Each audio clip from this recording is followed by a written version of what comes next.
Fala meus filhos, fala minhas filhas, muito bom dia, muito boa tarde, muito boa noite e claro, muito boa madrugada também, tá certo? Então nós vamos começar a responder os exercícios da introdução teórica do estudo da ondulatória. Então pegue o seu material, vamos embora, questãozinha de número 1. Um cenário que começa a preocupar os especialistas em tecnologia é o limite que as fibras ópticas apresentam para suportar o transporte de quantidades maiores de informação na forma de ondas eletromagnéticas, a fim de suportar a demanda da internet. Essa é a essência, ou melhor, em essência, uma onda eletromagnética é caracterizada por, então lembre, ondas mecânicas são as que precisam de um meio material palpável para se propagar. Elas dependem da inércia e da elasticidade dos meios. Já as eletromagnéticas são mais sofisticadas. Elas são geradas pela vibração de cargas elétricas, em particular os elétrons, e quando vibram, criam dois campos, um elétrico e um magnético, perpendicular entre si e variáveis que atingem valores de máximo e mínimo ao longo de sua propagação, irradiando em todas as direções. Então a gente vai procurar algo nesse sentido para as ondas eletromagnéticas. Letra A. Elas são caracterizadas por um campo elétrico constante, nem precisa mais ler. Tanto o campo elétrico quanto o magnético são variáveis no espaço. Então, letra A está falsa. Letra B.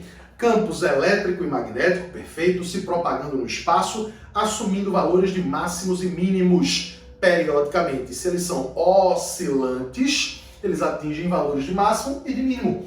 Perfeito. A alternativa da gente é a letra B. Mas claro, a gente vai dar uma lida nas próximas. Letra C. Um campo magnético constante. Não. Falso. Tanto o elétrico quanto o magnético são variáveis. Letra D. Dependem e são caracterizadas pelas variações de pressão mecânica no material. Ora, se são ondas eletromagnéticas, não dependem da pressão mecânica porque não vão depender do meio em que se propagam, não dependem da inércia, da elasticidade desse meio. Então, falso.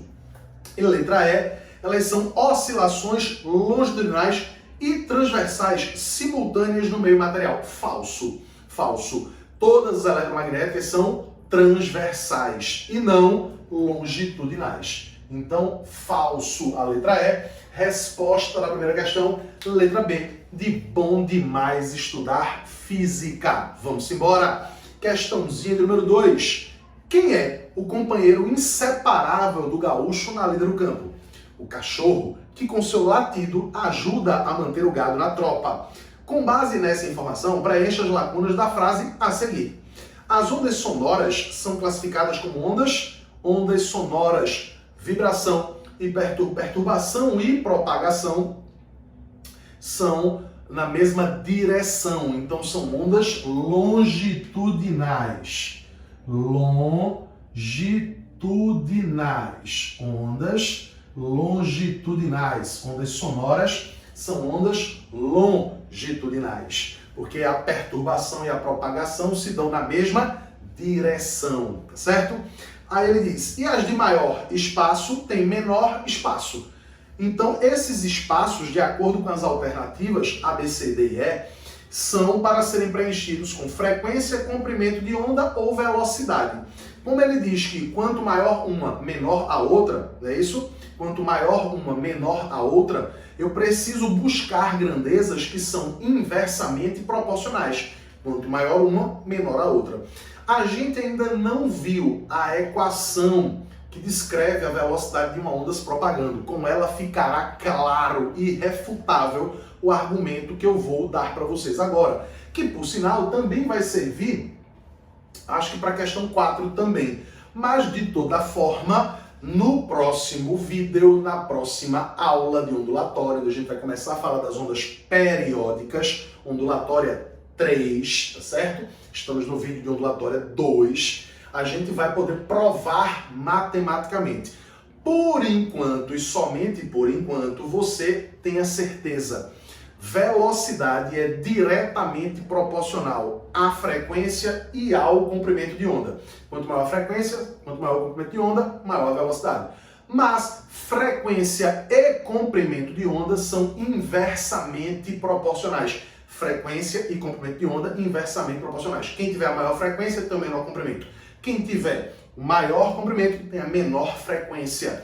Então, quanto maior a frequência, menor o comprimento de onda. Esse é o símbolo, é a letra grega para o comprimento de onda. O nome dessa letra grega é lambda. E ela vai representar para a gente a grandeza, comprimento de onda, certo? Então, ó, longitudinais, maior frequência, menor comprimento de onda, porque esses caras são inversamente proporcionais. E aí a resposta da gente passa a ser a letra A. Letra A, tá certo? A letra B, ele menciona ondas transversais, já está fora. A letra D também menciona ondas transversais, também está fora, som é onda longitudinal. A dúvida seria a respeito das letras A e C. Só que na letra C ele menciona velocidade e comprimento de onda. Velocidade e comprimento de onda são diretamente proporcionais. Aumentando o comprimento de onda, tende-se a aumentar a velocidade da onda também. Então a letra que responde à questão 2 é a letra A. Resposta A de I Love Physics. Questão 3. Alguns sistemas de segurança incluem detectores de movimento. Nesses sensores existe uma substância que se polariza na presença de radiação eletromagnética de certa região de frequência, gerando uma tensão que pode ser amplificada e empregada para efeito de controle. Quando uma pessoa se aproxima do sistema, a radiação emitida por seu corpo é detectada por esse tipo de sensor. Sublinhe, grife, circule a radiação emitida pelo corpo da pessoa, pelo seu corpo. A radiação detectada por esse detector encontra-se na região de frequência... Opa, muita calma nessa hora, olha para mim, presta bem atenção. Eu já vinha dizendo para você, quando mencionei as muitas ondas eletromagnéticas que existem, que o nosso corpo tem uma assinatura térmica, chamada de assinatura espectral, tá certo? Nosso corpo, né, de mamífero, sangue quente, entre 36,5 e 37,5 graus Celsius, está o tempo todo emitindo calor, por termos essa temperatura devido ao nosso metabolismo basal. Não é assim? Pois bem, então a gente está o tempo todo emitindo calor. Calor é uma onda eletromagnética, é o infravermelho. É um tipo de luz que não é capaz de excitar as nossas células fotossensíveis, os cones e os bastonetes que estão na nossa retina. Então o corpo humano vai emitir calor, E calor nada mais é do que o infravermelho. Tanto que eu mencionava para vocês no vídeo ondulatória 1, no nosso vídeo anterior, que para fazer uso de visores noturnos, né? Visores noturnos, você faz uso desses visores porque eles varrem uma área buscando um tipo de luz diferente da que excita os nossos olhos. A luz que esses caras buscam é a leitura de calor, é a leitura de infravermelho. Aliás, é exatamente esse o mesmo motivo de quando você se aproxima de uma porta de shopping, uma porta automática, ela abre. Não é porque você pisa no tapete e faz uma pressão no tapete que aciona o dispositivo e a porta abre. Tenho certeza que você abriu um sorrisinho agora, porque muita gente pensa assim. Nada tem a ver com isso. Quando você se aproxima da porta, o seu corpo está emitindo radiação, está emitindo infravermelho, está emitindo calor. Há um sensor na porta, em algum lugar dela, que capta essa radiação emitida pelo seu corpo e aciona um dispositivo fazendo a porta abrir por um fenômeno um pouco mais rebuscado chamado de efeito fotoelétrico, que deu o prêmio Nobel a Einstein. Não foi a teoria da relatividade restrita de 1905, nem tampouco a teoria da relatividade geral de 1915. Ele ganhou o Nobel pelo efeito fotoelétrico, que hoje é empregado para a abertura de portas automáticas, baseado na leitura da radiação emitida pelo corpo das pessoas, calor do infravermelho, e também é utilizado nos postes. Já percebeu que quando vai escurecendo o poste liga sozinho? Não foi um funcionário da concessionária de energia aqui no nosso estado, em Pernambuco, né? Nós temos hoje alunos de fora de Pernambuco, então aqui no nosso estado, né? A CELP, no seu estado, se você é de fora de Pernambuco, uma concessionária de energia diferente, não foi um funcionário que às 5h30 da tarde, mais ou menos quando está escurecendo por aqui, próximo às 6 horas da noite, foi lá e apertou um botão fazendo as luzes dos postes acenderem. Não, né? O tempo inteiro o poste está lá recebendo radiação solar. Quando essa radiação deixa de ser recebida em dada intensidade, quando o sol está se pondo, aí o dispositivo dispara, fechando o circuito, fazendo a luz do poste acender. Mas isso pouco tem a ver com o que a gente está discutindo agora, seria mais para a física moderna, que não faz parte do programa do Enem. Tá certo, filhotes? Mais uma curiosidade para a gente nesse momento. Vamos embora? Então a gente vai procurar calor ou infravermelho. E a gente encontra isso aí na alternativa de letra C. Ele menciona a luz visível, falso, seu corpo não emite luz. Letra B, ultravioleta, também não. Ultravioleta é uma outra radiação de maior frequência, menor comprimento de onda, maior energia, tá certo? Do que a infravermelha, inclusive. E parte dessas radiações ultravioletas, inclusive, são nocivas à nossa saúde, né? Interagem com o nosso DNA, gerando câncer de pele. Micro-ondas, falso também, estimula sobretudo as moléculas de água dos alimentos, fazendo-os aquecer no micro-ondas. E as ondas longas de rádio, falso, usadas mais para comunicações à distância. Então, alternativa C na questãozinha 3. Questão 4. Supondo-se que o meio de propagação seja o mesmo para todas as ondas, sublinha, grifa, circula, o meio de propagação é o mesmo. Vou te passar agora mais uma definição importante e que eu poderei provar nos próximos vídeos. Não gosto de fazer isso, de pedir que você tenha fé, que você acredite em mim, mas é por um breve instante. Nas próximas aulas eu poderei te provar que frequência e comprimento de onda são inversamente proporcionais e também poderei te provar o que eu vou te dizer em seguida, em instantes. Tá? Mas sublinha que o meio de propagação é o mesmo para todas as ondas. Ele ainda cita, por exemplo, o vácuo. E aí ele, nas alternativas, vai dizendo pra gente, o ultravioleta com velocidade de propagação maior do que a luz visível, o infravermelho tem frequência maior que o ultravioleta, letra C, o ultravioleta tem comprimento de onda maior que a luz visível, enfim, ele lista aí pra gente várias possibilidades sobre quem é que tem maior frequência, maior comprimento de onda, maior velocidade. Então, estão listadas em ordem, da mesma forma que eu fiz quando listei para vocês as ondas eletromagnéticas. Estão elas aqui, em ordem, ondas de rádio, micro-ondas, infravermelho, aí vem vermelho, alaranjado, amarelo, verde, azul, anil e violeta, as cores do arco-íris. Essa fatia do vermelho ao violeta das ondas eletromagnéticas é o que nós chamamos, deixa eu destacar aqui, ó, do vermelho ao violeta. Essa é a fatia que os físicos chamam de espectro visível. Espectro visível. É a parte das ondas eletromagnéticas que é capaz de estimular a nossa retina, os nossos cones e bastonetes. Mas, Wendel, por que só essa parte estimula a nossa retina? Eu te explico. Bom, a nossa espécie, né, foi evoluindo de espécies outras pré-existentes e, de acordo com os hábitos, né, da nossa espécie, que surgimos ali, tudo indica, pela costa da África e depois nos espalhamos pelo mundo, nós somos mamíferos, somos animais de sangue quente que temos hábitos diurnos. Então, nosso sistema visual evoluiu para a pressão ambiental apresentada para nós. Nós éramos animais de sangue quente, né, de hábito diurno, e por sermos animais de hábito diurno, era vantajoso para a nossa espécie que o nosso sistema visual fosse sensível à radiação abundante durante o dia. A radiação abundante, mais abundante durante o dia, É exatamente entre o verde e o violeta, a radiação mais abundante que chega à Terra e que penetra na nossa atmosfera enquanto nós estamos acordados, já que durante a noite nós nos recolhemos para dormir.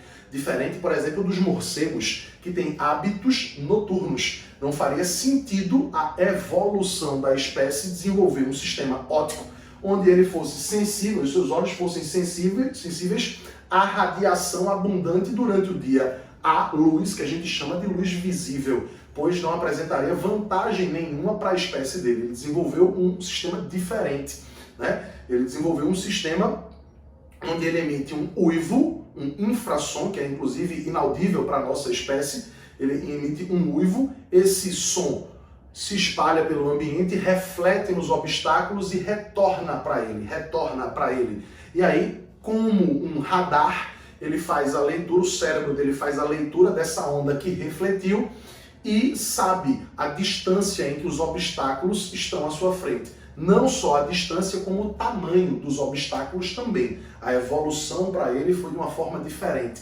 Lembre que a evolução se dá, sobretudo, para características vantajosas se destacarem em relação às demais. Então, se um morcego já nasceu em algum momento da história sensível à luz visível, mas com o seu radar biológico menos sensível, né? menos evoluído, isso não apresentou vantagem, esse cara se reproduziu menos, logo não perpetuou esse gene. Para nós, né, que temos um sistema visual definido para sermos sensíveis à luz do dia, nós, para a nossa espécie, apresenta uma vantagem frente aos outros indivíduos que vão ter uma visão menos evoluída, que sejam menos sensíveis à luz visível, às 7 cores básicas do arco-íris. Esse cara que tem uma visão menos sensível, né, para essas luzes, ele vai ter mais dificuldade, teve mais dificuldade para caçar e para se livrar de predadores. Fatalmente, ele teve dificuldade em se reproduzir, dificuldade em perpetuar os seus genes, e isso acabou perdido ao longo da nossa história, certo? É isso. Então temos aqui, ó, todas as ondas eletromagnéticas, como eu disse a você, em ordem de quê, professor? Em ordem crescente, de cima para baixo, em relação à frequência. Nessa listagem, quem estiver mais para baixo terá maior frequência. E como eu te disse, sem poder provar por enquanto, frequência e comprimento de onda são inversamente proporcionais. Então, enquanto a frequência cresce de cima para baixo, aqui o comprimento de onda cresce de baixo para cima. Quanto mais para baixo, maior a frequência, quanto mais para cima, maior o comprimento de onda. E por último, em relação à velocidade, que eu disse que eu pediria que você tivesse fé em minhas palavras. A velocidade, ela só depende do meio de propagação. Só depende do meio de propagação. Logo, se nós temos um único meio para todas essas radiações, todas essas ondas de mesma natureza, todas essas ondas eletromagnéticas se propagarem, todas elas se propagarão com a mesma velocidade, pois só depende do meio de propagação. Sacou a ideia? Todas no mesmo meio, todas terão a mesma velocidade. Beleza? Muito bem. Partindo desse princípio, letra A. A ultravioleta com velocidade de propagação maior que a luz visível. Falso. São todas no mesmo meio, o vácuo, e lá todas têm a mesma velocidade. Letra B. Infravermelho com frequência maior do que ultravioleta. Olha, infravermelho está mais acima. Ultravioleta está mais abaixo. Quem é que tem maior frequência? Ultravioleta. Na letra B, ele diz que é a infravermelha. Falso. Letra C. Ultravioleta com comprimento de onda maior que a luz visível. Ultravioleta está mais para baixo. A luz visível está mais para cima. Na nossa listagem, quanto mais para cima, maior o comprimento de onda. Falso também. Letra D. O infravermelho com comprimento de onda maior que o ultravioleta. Então, ó, infravermelho com comprimento de onda maior que o ultravioleta. Na nossa listagem, quanto mais para cima, maior o comprimento de onda. Infravermelho, comprimento de onda maior que o ultravioleta. A alternativa da gente é a de letra D. E por fim, o ultravioleta com velocidade de propagação menor que o do infravermelho. No vácuo, todas elas se propagam com a mesma velocidade. Fechamos o nosso vídeo de ondulatória 2, introdução à ondulatória, vídeo ondulatória 3, ondas periódicas. Vamos embora. Beijo, tchau, tchau. Até a próxima.